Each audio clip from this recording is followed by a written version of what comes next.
चलो तो ये चैप्टर तो हो ही गया है। बाकी 5 ट्रेंड आप लोग पढ़े, कौन कौन सा ट्रेंड पढ़े? Trends in modern periodic table, atomic size और रिएक्टिविटी में फिर देखे इलेक्ट्रोनेगेटिविटी, इलेक्ट्रोपॉजिटिविटी अलग अलग हो गया। फिर मेटालिक ऑक्साइड तो लास्ट में, वैलेंस सेल, वैलेंस इलेक्ट्रॉन और साइज तो पहले नंबर पे देखे। रिएक्टिविटी तो हो गया और मेटालिक ऑक्साइड्स और नॉन मेटालिक ऑक्साइड का बेसिसिटी और एसिडिटी, ये पैटर्न तो पढ़े। साथ में छोटा छोटा कुछ और पैटर्न है, मतलब एक्चुअली में छोटा छोटा नहीं है, एक्चुअली में यही सबसे बड़ा पैटर्न है, बट वो 10th क्लास में कुछ ही किताब में एकदम थोड़ा थोड़ा करके दिया हुआ है। इस हिसाब से 10th के हिसाब से छोटा टॉपिक है। एक्चुअली में ये काफी बड़ा ट्रेंड, बहुत बड़ा प्रॉपर्टी माना जाता है पीरियोडिक क्लासिफिकेशन ऑफ एलिमेंट का। 10th में एकदम हल्का हल्का दिया हुआ है, तो 10th क्लास के हिसाब से अभी जो पढ़ा रहा हूँ वो एकदम एक छोटा सा टॉपिक है। ठीक है, तो topic IP, ionisation potential, ionization potential IP.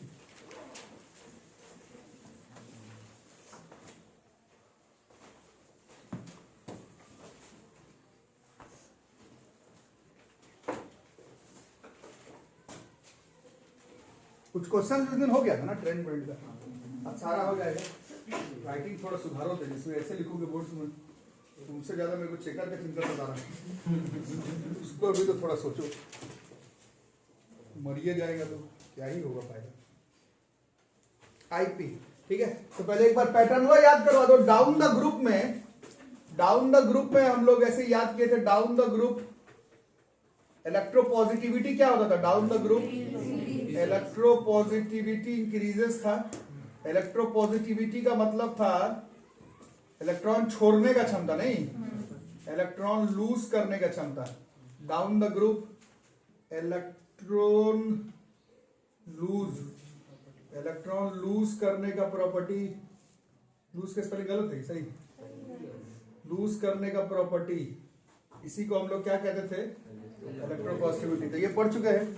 अब आईपीआई के इलेक्ट्रॉन लूज करेगा कैसे? पूरा 8th का, 9th का, 10th का, 7th का, 6th क्लास सबका केमिस्ट्री कहता है हाँ इलेक्ट्रॉन लूज करने के लिए व्हाट वी नीड, किसी तरह का तो एनर्जी चाहिए। जादू से तो इलेक्ट्रॉन लूज नहीं कर देगा, वही एनर्जी अभी तक जितना हम लोग पढ़े हैं केमिकल रिएक्शन से आता है ना। खैर, तो बात ये हो रहा है कि इलेक्ट्रोपॉजिटिविटी का मतलब हो रहा है इलेक्ट्रॉन लूज करना। इलेक्ट्रॉन लूज करने का प्रॉपर्टी डाउन द ग्रुप हम लोग पढ़े कि घट रहा, मैंने इलेक्ट्रोपॉजिटिविटी इंक्रीजेस है, और अक्रॉस द पीरियड हम लोग पढ़ रहे थे कि इलेक्ट्रोपॉजिटिविटी का ही बात किया जाए तो वो डिक्रीज करेगा, तब इलेक्ट्रॉन लूज नहीं करेगा। इलेक्ट्रोपॉजिटिविटी डिक्रीजेस, यही पढ़े थे ना, है ना। तो अब इसमें आईपी वर्ड आ रहा है, आयोनाइजेशन पोटेंशियल, ये एनर्जी से रिलेटेड है। Amount of energy required to knock out the most loosely bounded electron from its outer most shell. Energy चाहिए, एनर्जी, कितना एनर्जी दोगे कि बाहर वाले सेल का जो इलेक्ट्रॉन होगा, वैलेंस इलेक्ट्रॉन, वो नॉकआउट हो जाएगा। उसी एनर्जी को हम लोग क्या कहते हैं? Ionisation energy, ionisation enthalpy, ionisation potential, बहुत सारा नाम है। ठीक है, amount of energy required to knock out the most loosely bounded electron from its valence shell. और ये एक्चुअली में गैसियस स्टेट में किया जाता है। मतलब ये क्या करने वाले हो इसमें, क्या कैलकुलेट करना है तुमको? तो अमाउंट ऑफ एनर्जी तो सॉलिड फेज में, लिक्विड फेज में, गैसियस फेज में अलग अलग आएगा ना, इसीलिए कैलकुलेट करने के लिए इसको हमेशा हम लोग गैसियस फेज में कैलकुलेट करते हैं। ठीक है, बाकी उससे ट्रेंड्स में कोई लेना देना नहीं है, बट डेफिनेशन जहां पर भी पढ़ोगे, किताब में 10th के भी कुछ साइड बुक्स में दिया हुआ है ना, उस दिन पूछ रही थी रितिका, बुक्स में भी पढ़ोगे तो गैसियस वर्ड यहां पर दिखेगा, तो उसको लेके कंफ्यूजन नहीं है, कोई दिक्कत वाली बात नहीं है। This amount of energy required to knock out the most loosely bounded electron from its outer most shell in its gaseous state. आपको किताब में भी, इंटरनेट पर भी, भैया दीदी का बुक है तो उसमें भी मिलेगा। वो गैसियस स्टेट से कोई ट्रेंड में प्रभाव नहीं है, बट कैलकुलेट एक स्टेट फिक्स करके ही करना पड़ता है। कभी भी जो कैलकुलेशन कर रहे हो, तुमको एनर्जी बताना है, कितना एनर्जी दे रहे हो, तो उसके लिए तो तुमको एक स्टेट फिक्स करना पड़ेगा। तो गैसियस स्टेट में कैलकुलेटेड है सारा आयोनाइजेशन एनर्जी। एलिमेंट के एटम का गैसियस स्टेट में कैलकुलेट जो किया हुआ जो वैल्यू है वो गैसियस स्टेट में है, उससे आपको कोई लेना देना नहीं है। हमें सिर्फ ट्रेंड से मतलब है। तो ट्रेंड क्या कह रहा है आयोनाइजेशन पोटेंशियल का? अब आप लोग में से 2-3 लोग पढ़ते नहीं, बाकी लोग बताओ। नीचे की तरफ वैसे ही वो इलेक्ट्रॉन छोड़ने के लिए रेडी था, तो तुमको एनर्जी ज्यादा देना पड़ेगा कि कम में काम चल जाएगा? कम में। तो इसका मतलब है कि आईपी का अगर पैटर्न देखते हैं तो down the group IP ionization potential क्या हो जाएगा? कम। मीनिंग आ गया समझ में? एनर्जी देना है, इलेक्ट्रॉन को नॉकआउट करना है, डाउन द ग्रुप खुद ही इलेक्ट्रॉन लूज करने के लिए रेडी है, तो तुमको ज्यादा एनर्जी का जरूरत नहीं पड़ेगा। तो डाउन द ग्रुप आईपी जो है वो डिक्रीज करेगा। वैसे मैं परसों बताया था लास्ट क्लास में, ये सारा जो 10th क्लास में लिखवाया जा रहा ट्रेंड वो विदाउट एक्सेप्शंस लिखाया जा रहा है। सब में ढेर सारा एक्सेप्शन आपको जैसे जो लोग साइंस ऑफ करेंगे मिलेगा। ये ऊपर से ट्रेंड है, it will have many exceptions. Okay, बाकी अक्रॉस द पीरियड की बात अपना ही दिमाग लगा के बता दो। फिर इलेक्ट्रॉन इलेक्ट्रोपॉसिबिलिटी डिक्रीज करता है, मतलब इलेक्ट्रॉन वो छोड़ना चाहता नहीं है, बट तुम चाहते हो कि छोड़े, तो तुमको एनर्जी ज्यादा देना पड़ेगा। तो अक्रॉस द पीरियड चलोगे तो आईपी इंक्रीजेस। ये ट्रेंड है वैसे, विथ एक्सेप्शंस विथ ब्रेक्स इसको लिखा जाता है। ब्रेक रहता है 2-3 में काम करेगा फिर नहीं काम करेगा, उस तरह से वाली बात है। तो जब सीनियर क्लासेस में आओगे तब पढ़ाया जाएगा। अभी फिलहाल ट्रेंड के हिसाब से सिर्फ down the group IP decreases, across the period IP increases. ठीक है, और डेफिनेशन लिख लो, डेफिनेशन लिखो, डेफिनेशन आईपी का लिख लो। ये ट्रेंड हो गया। बाकी amount of energy required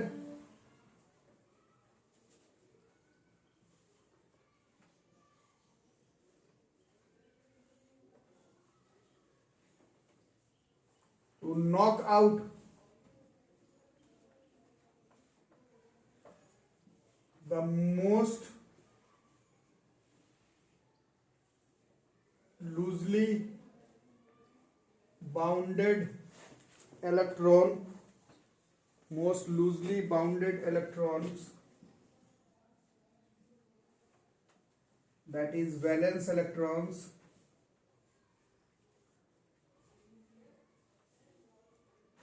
from its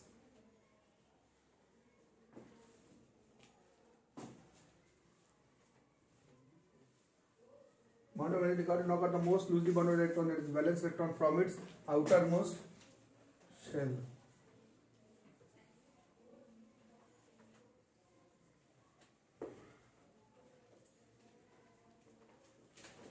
gaseous form में होता है। जैसे ये एक मेटल है M, ये एक मेटल है M, किस फॉर्म में लिया जाता है इसका हमेशा?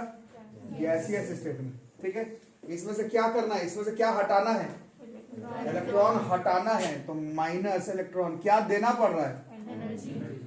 तो ये कौन से स्टेट में आ जाएगा? कौन से स्टेट में नहीं, कौन सा चार्ज आएगा? इलेक्ट्रॉन हटा दिए तो पॉजिटिव चार्ज। तो ये जो है वो ये इलेक्ट्रोपॉजिटिविटी के साथ इसको तुम कनेक्ट कर सकते हो। इलेक्ट्रॉन छोड़ा तो इलेक्ट्रोपॉजिटिव हो गया। इलेक्ट्रोपॉजिटिव का ट्रेंड है, आईपी के साथ कनेक्टेड है। ये वाला जो एनर्जी है, that energy is our ionisation potential, ionisation enthalpy, ionisation energy. और ये कटायनिक फॉर्म में है, गैसियस फॉर्म में ही रहता है, कटायन बनाएगा। और केमिस्ट्री में पढ़े थे, एनर्जी दे रहे हो तो कौन सा रिएक्शन, एक्सोथर्मिक या endothermic? It is an example of endothermic reaction. बाकी इसके बारे में और भी सीखना हो तो आगे साइंस ऑफ जो लोग करेंगे उन लोग सीखेंगे। अदरवाइज आपके कुछ 10th क्लास के बुक्स में इतना ही पैटर्न दिया हुआ। ठीक है, तो नोट करके रखो। इसके बाद इलेक्ट्रॉन एफिनिटी।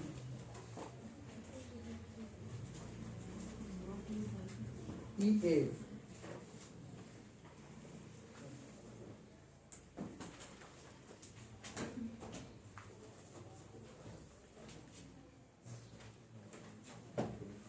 Electron affinity.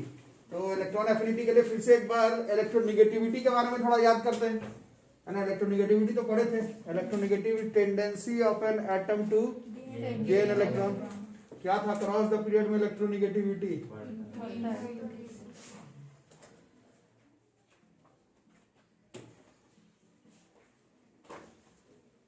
तो ऑब्वियस है कि down the group electronegativity decrease करता था।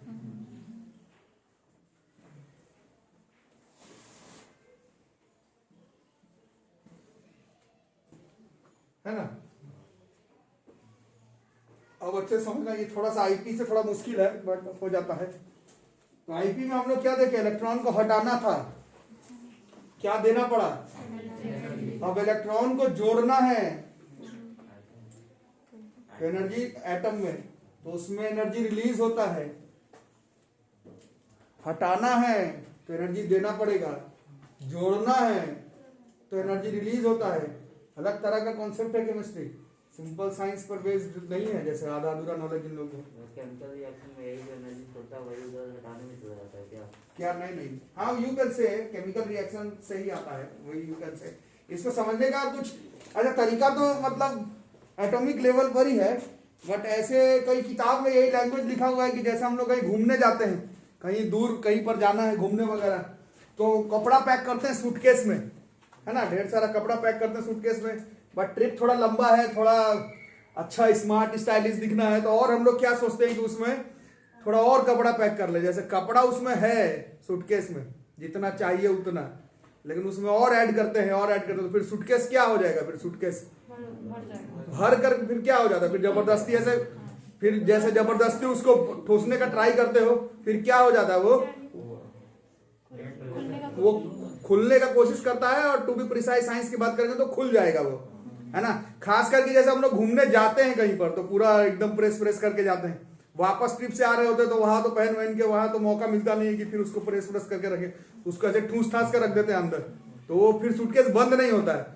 जबरदस्ती बंद करने का कोशिश करोगे कर लिए तो कर दिए, नहीं तो खुल जाता है। खुलते समय क्या होगा वहां पर, इसी कॉन्सेप्ट का यूज, मतलब कोई कनेक्शन नहीं है, बट हर किताब में ऐसे ही समझाया हुआ इलेक्ट्रॉन एफिनिटी कि आपके पास एटम है, उसके पास इलेक्ट्रॉन पहले से है, और इलेक्ट्रोनिगेटिविटी कह रहा है इलेक्ट्रॉन ऐड करने का क्षमता, जबरदस्ती उसमें इलेक्ट्रॉन ऐड करवा रहे हो, ठीक है, तो वहां पर एनर्जी एक्चुअली में रिलीज होता है।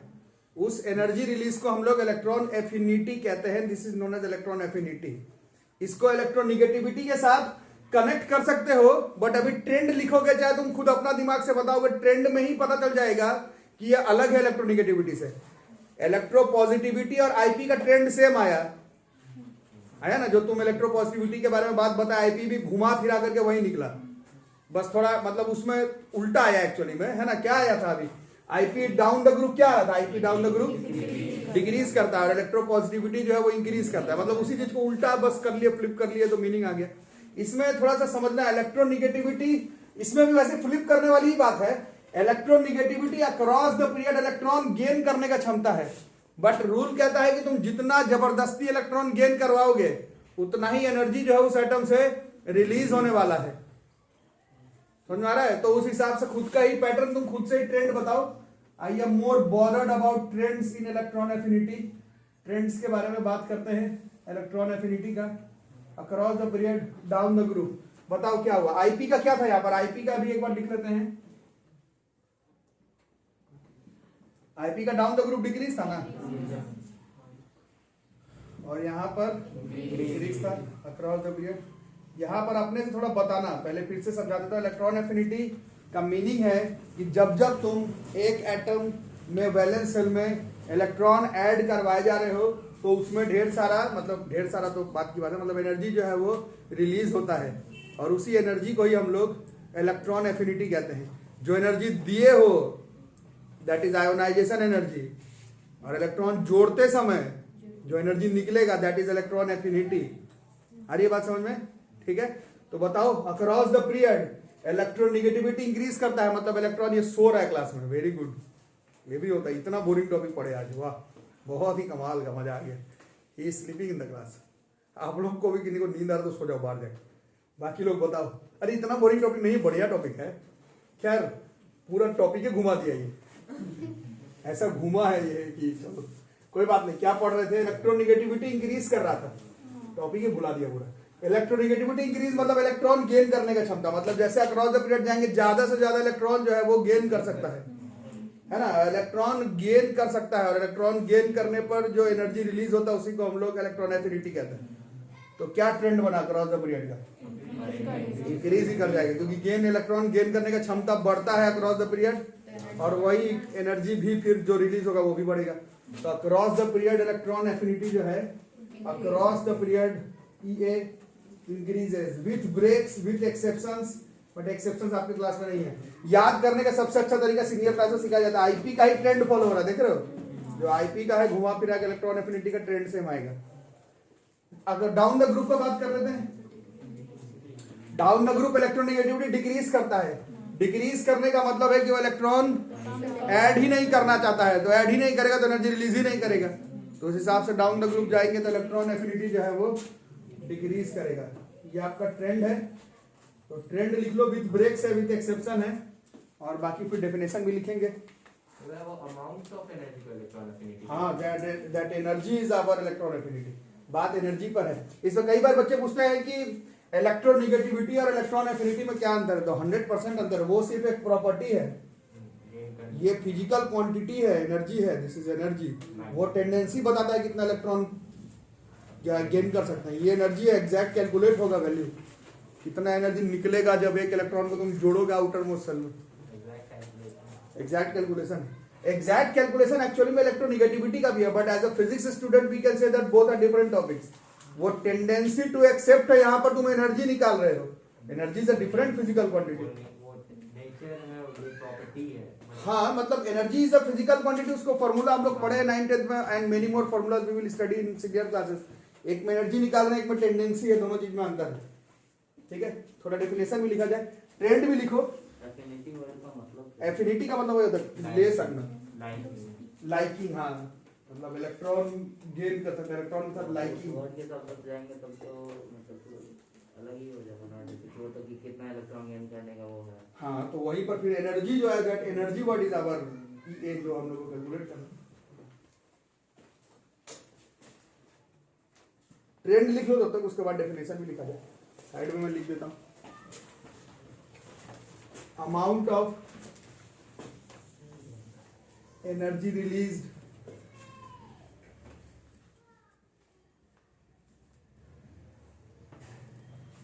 amount of energy released when an extra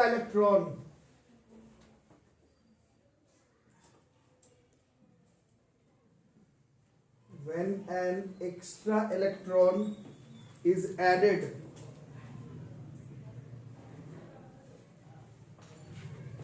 to an isolated gaseous atom, ये भी गैसियस फेज में ही कैलकुलेटेड होता है। Isolated gaseous atom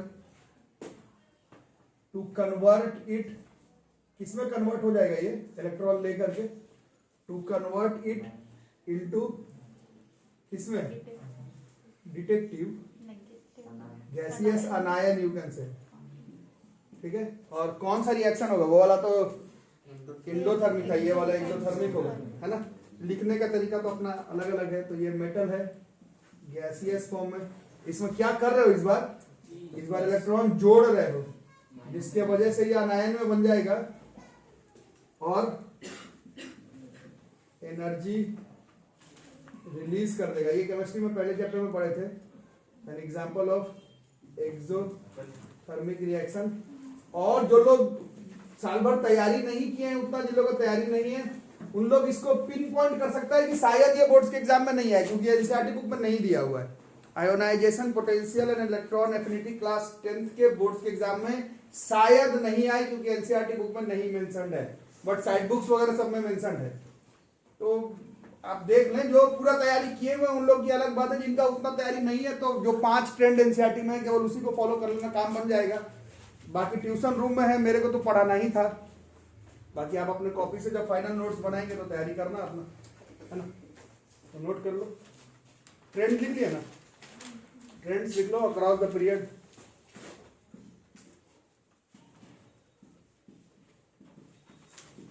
down the group,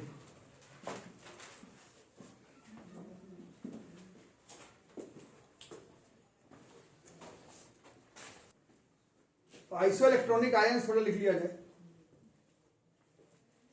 isoelectronic ions तो लिखो, ions having same number of electrons, ions है same number of electrons carry करेगा, but charge अलग अलग होगा, उसको हम लोग क्या कहते हैं, those are known as isoelectronic ions. Ions having same number of electrons but different nuclear charge are called isoelectronic ions. जैसे कि nitrogen 3 negative, oxygen 2 negative, fluorine -1, sodium cation +1, magnesium 2+, aluminium 3+, सब अलग अलग species है। Atomic number nitrogen का 7, oxygen का 8, chlorine का 9, sodium का 11, मैग्नीशियम का 12, एल्यूमिनियम का 13। बट ये 3 इलेक्ट्रॉन लिया हुआ अनायन बनाया हुआ है। 7 3 10 हो गया। 8 था, 2 इलेक्ट्रॉन लिया हुआ है 10, फ्लोरीन का 10, सोडियम का 11, 1 इलेक्ट्रॉन लूज किया हुआ है 10 10 10। आयन से सब सेम नंबर ऑफ इलेक्ट्रॉन है, बट स्पीसीज ही अलग अलग होना चाहिए। न्यूक्लियर चार्ज अलग अलग है। Those are known as isoelectronic ions. देखो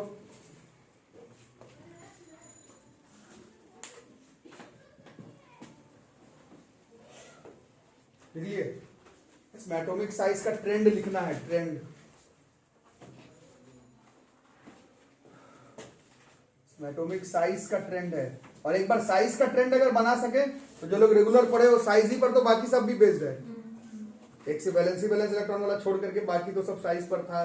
तो अगर साइज का ट्रेंड पकड़ सके तो इसका क्या बोलते हैं उसको, electropositivity, electronegativity, electron affinity, ionization potential, उन सबका ट्रेंड बना सकते हैं। जरूरत नहीं है, सिर्फ साइज का ही ट्रेंड बस याद रखना है इसका, एटॉमिक साइज का ट्रेंड।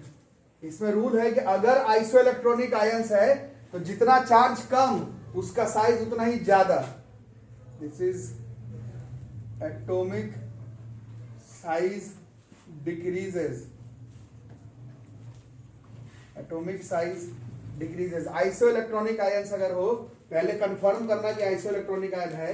आइसोइलेक्ट्रॉनिक आयन जितना होते हैं उन सब में जितना चार्ज कम, जैसे इसका चार्ज कम है ना, चार्ज कम साइज ज्यादा, चार्ज ज्यादा साइज कम, ये ट्रेंड फॉलो होगा सिर्फ आइसोइलेक्ट्रॉनिक आयंस में। इधर उधर जहां मर्जी तहां पर मत लगा देना।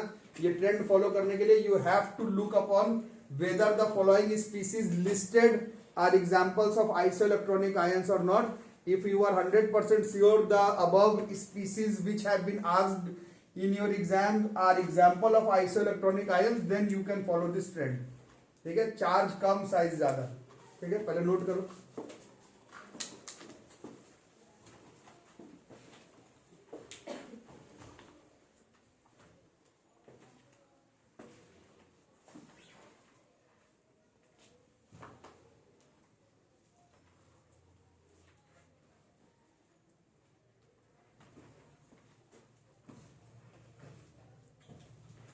ये ट्रेंड यानी कि बस Calculated. कुछ ही सब उसके लिए है। सिर्फ isoelectronic ion. This trend will be followed, नहीं बाकी में नहीं होगा, पीरियोडिक टेबल वगैरह का नहीं है trend. This trend is only for isoelectronic ion. This trend will be followed only for isoelectronic ion.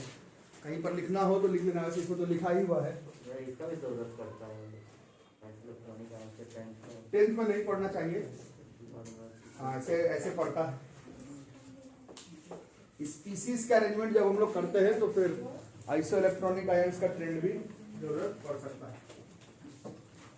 ऐसे आइसोटोप से सब ऐसे भी पढ़ना रहता है बस, जैसे आइसोटोप ऐसे बाकी सब किसी ट्रेंड नहीं, ये एक अलग तरह का है, क्योंकि इसमें मतलब एक्चुअली में तो this can be arranged in modern periodic table. मतलब ऐसे कर सकते हैं 7 है, 8 है, 9 है, एटॉमिक नंबर 11 है, 12 है, 13 है, वहां सेटअप कर सकते हैं। आइसोटोप आइसोबार से कोई कनेक्शन नहीं है, दिस इज आइसोइलेक्ट्रॉनिक आयंस। ठीक है, इसी में थोड़ा नोट बना करके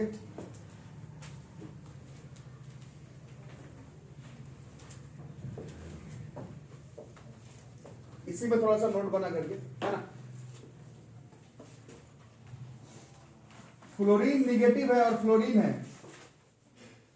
फ्लोरीन निगेटिव और फ्लोरीन। फ्लोरीन निगेटिव क्या है, अनायन है किसका, फ्लोरीन का, और ये एटम है फ्लोरीन का, है ना। साइज किसका बड़ा होगा, फ्लोरीन का। क्यों, ये चीज छोड़ के बताओ अभी, जो इसको मिटा दो, इसको भूल जाओ, इन दोनों में केवल सोच के बताओ, फ्लोरीन और फ्लोरीन माइनस, जल्दी। फ्लोरीन एटम का, अच्छा कैसे, माइनस ज्यादा चार्ज वाला तो फिर वो ज्यादा पुल बढ़ेगा।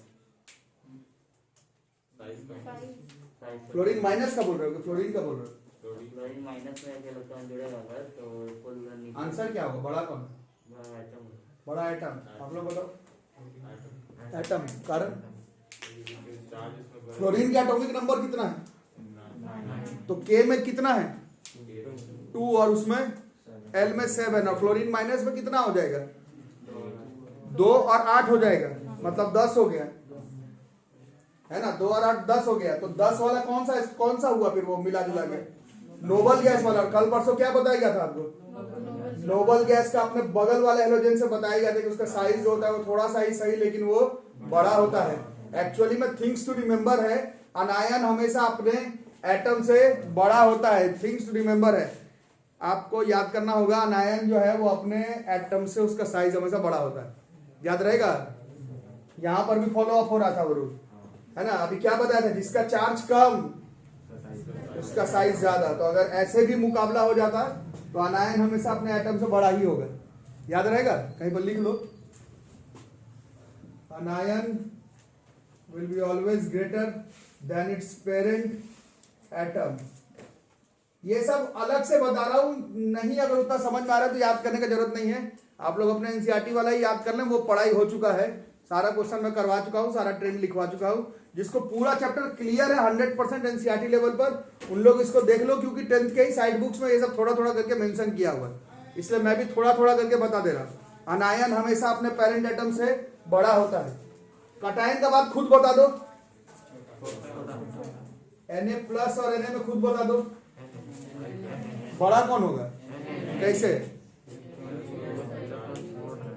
Na का एटॉमिक नंबर 11 है जैसे, तो K में भी है, L में भी है और M में भी है। 2 8 1 और Na+ का मतलब क्या हुआ? एक छोड़ दिया तो उसके पास कितना सेल बचा? मतलब इलेक्ट्रॉन 10 सेल कितना बड़ा बचा? तो 2 ही। तो साइज क्या हो गया? छोटा हो गया। अरे आ रहा है कि बंद कर रहा है? जिसको नहीं आ रहा बैठो अब आराम से, आपके सिलेबस का नहीं है, अब नहीं आ रहा है तो आराम करो, तुम्हारे बस का नहीं है तो नहीं है, अब सब चीज सबके बस का नहीं होता है, ठीक है। बाकी लोग समझ गए होंगे, Na में 2 8 1 है, इसमें 2 8 ही है, 2 8 1 का साइज बड़ा होगा। कटायन हमेशा अपने पेरेंट एटम से छोटा, कटायन हमेशा अपने पेरेंट एटम से छोटा, कटायन हमेशा अपने पेरेंट एटम से छोटा, अनायन हमेशा अपने पेरेंट एटम से बड़ा। आइसोइलेक्ट्रॉनिक आयंस में अगर आइसोइलेक्ट्रॉनिक आयंस है तो जिसका चार्ज कम उसका साइज ज्यादा, लेकिन कहां पर? पहले मेक श्योर करना पड़ेगा कि वो आइसोइलेक्ट्रॉनिक आयन है तब। ऐसा इधर इधर जहां मर्जी ये सब रूल मत लगा देना, ठीक है। कटायन हमेशा अपने पेरेंट एटम से, अनायन हमेशा अपने पेरेंट एटम से। आइसोइलेक्ट्रॉनिक आयंस का अगर स्पीसीज का क्वेश्चन हो तो मिला लेना, जिसका चार्ज कम उसका साइज ज्यादा, ठीक है। जैसे कि अगर मैं तुमसे ये क्वेश्चन पूछूं कि तुम्हारे पास 3 स्पीसीज दिया, आयोडीन माइनस, आयोडीन प्लस, इसको एटॉमिक साइज के हिसाब से अरेंज कर दो इंक्रीजिंग ऑर्डर में, इंक्रीजिंग ऑर्डर में अरेंज कर दो, इंक्रीजिंग ऑर्डर में, इंक्रीजिंग ऑर्डर में अरेंज करना है। इंक्रीजिंग मतलब छोटा से बड़ा। तो थोड़ा बताओ इसमें सबसे छोटा कौन होगा? I+, फिर इसका पेरेंट एटम, फिर ये आगे समझ में। तो ये ट्रेंड है। बाकी क्यों, क्या, किस लिए, कब, क्या जानना है तो साइंस ऑफ करो, आगे पढ़ना है। मेरे को ट्रेंड बताना है थोड़ा सा 10th क्लास लेवल पर, तो मैं बता रहा हूं क्यों, क्या, किस लिए, कब का शौक है तो आगे का पढ़ाई करना पड़ेगा। सब चीज 10th में थोड़ी सीख जाओगे। बाकी मेरे को ट्रेंड बताना था तो मैं बता रहा हूं। कटायन अपने पेरेंट एटम से छोटा, अनायन अपने पेरेंट एटम से बड़ा। आइसोइलेक्ट्रॉनिक आयंस अगर हो, अगर आप कंफर्म हो तो चार्ज कम साइज ज्यादा होगा, चार्ज ज्यादा साइज कम होगा, ठीक है। ट्रेंड है 10th के भी कुछ साइड बुक में ये डेटा मेंशन किया हुआ है, ठीक है। बाकी आप देख लें, एनसीईआरटी में नहीं है। सिर्फ बोर्ड पॉइंट ऑफ व्यू का बात कर तो शायद नहीं आने वाला, ना आईपी ही आएगा आज के क्लास में।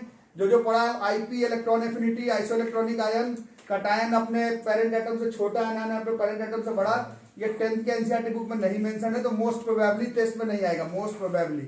बाकी ट्यूशन रूम में हो, मेरा कोचिंग है, मेरा मर्जी। ये ट्रेंड हमारे अच्छे जो बच्चे हैं, ये ट्रेंड आप लोग याद रखेंगे, ठीक है। जितना बुक में है उतना तो पढ़ेंगे ही, बाकी ये ट्रेंड आपको याद करना ही है। बाकी 1-2 क्वेश्चन बना के देखेंगे अब, 1-2 क्वेश्चन बना करके चेक कर लो।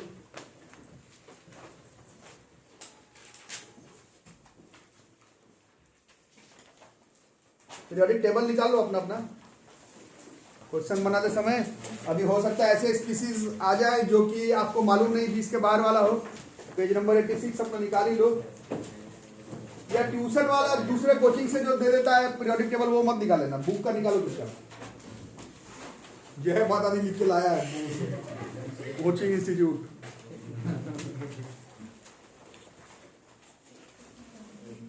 हम लोग में बांध दीजिए, हैं हम लोग में बांध दीजिए, हम लोग भी नहीं बोल कर दे समझा लगा। हाँ मिटा दे रहा।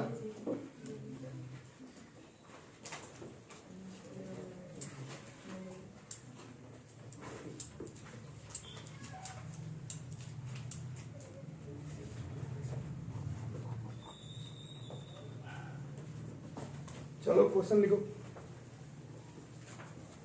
अरेंज द फॉलोइंग, एक दो क्वेश्चन करना।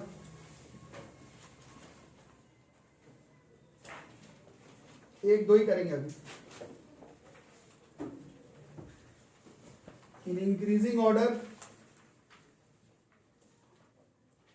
पीरियोडिक टेबल निकाल लेना अपना, of atomic mass, atomic size है, in increasing order of their atomic size. Okay so okay. और दो सवाल। तो सवाल है भैया Mg2 plus Na plus F minus aluminium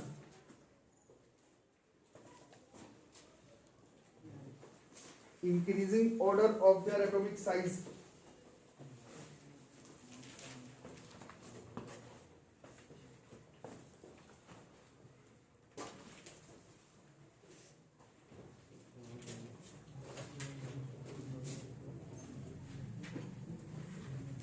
Increasing order of their atomic size.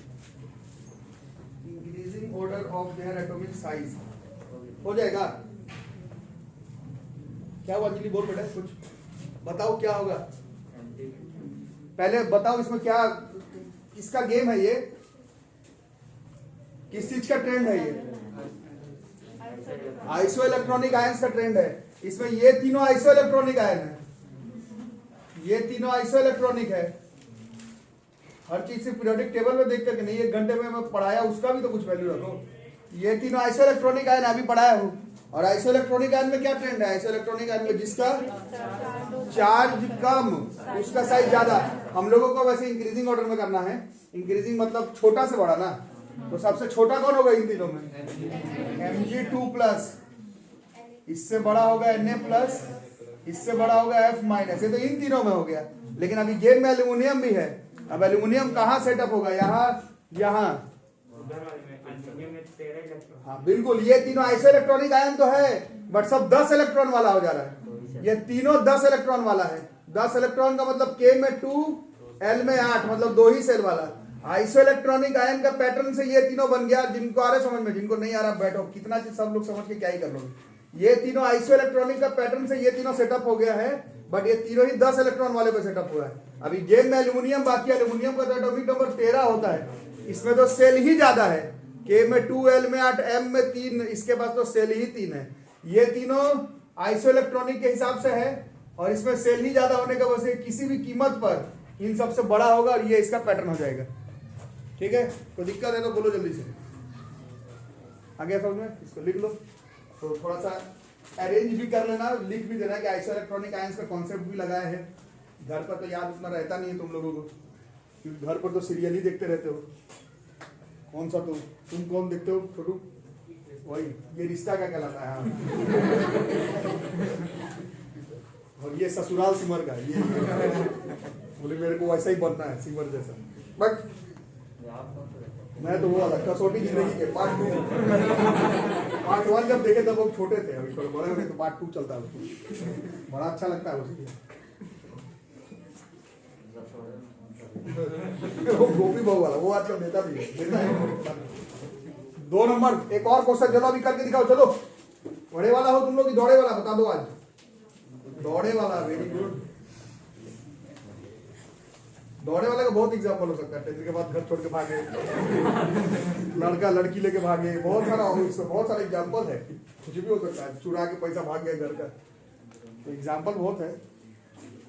अब बताओ इसमें क्या होगा, bromine iodine iodine minus fluorine,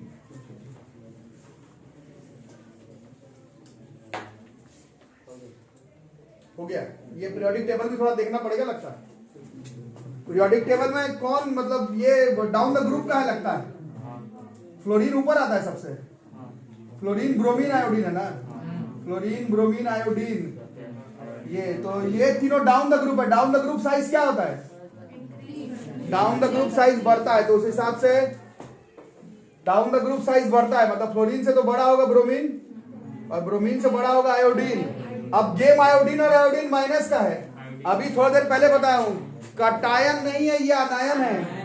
अनायन अपना पेरेंट एटम से क्या होता है, तो उस हिसाब से जब आयोडीन और आयोडीन माइनस में मुकाबला होगा तो ये आगे रहेगा, तो ये आई और उसके बाद गेम खत्म होगा आयोडीन माइनस पे। तो ये तीनों डाउन द ग्रुप का क्वेश्चन है, और ये वाला अभी जो मैं बताया कि एक अनायन अपने पेरेंट एटम से बड़ा होगा, उससे ये पैटर्न सेटअप हो जा रहा है। इसको लिखो, एनसीईआरटी में जो है पहले उसी को पढ़ लो, मेरे को एक क्लास और दो जिसमें कि मैं और थोड़ा इधर उधर से साइड बुक से थोड़ा बहुत और पैटर्न आपको समझा दूं, बाकी ज्यादा फोकस एनसीईआरटी के क्वेश्चन में ही करना, ठीक है।